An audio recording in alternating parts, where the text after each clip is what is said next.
iwasan natin dito kaibigan, civil war. Tayong Pilipino, maglaban-laban, mag-away-away. Yun yung iniiwasan natin.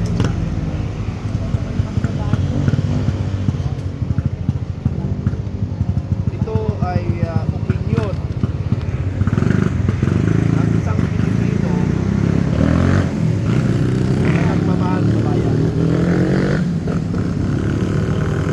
Sabi ko nga sa inyo mga kaibigan, sa edad kong 13 anyos, umabak na ako sa military police at napalaban ng katoto.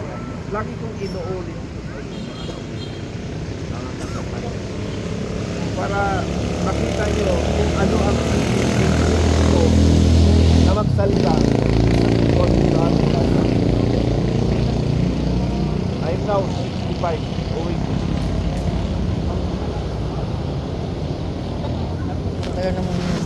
Hindi namin alam. Na nabasa ko at narinig ko sa ibang opinion at opinion. May mga paras kami ng opinion. Anong opinion?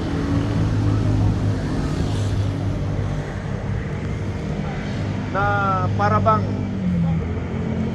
ang ating Pangulo ng Pilipinas, Hindi siya lulog-lulog. para bang nagiganti sila sa taong bayan.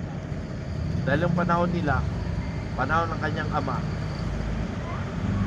ay pinalaya sila sa bansang Pilipinas. Ngayon, nakaupo sila. Para bang naramdaman natin ang pinag-iigantihan ang taong bayan. Yun yung aking pangalaman.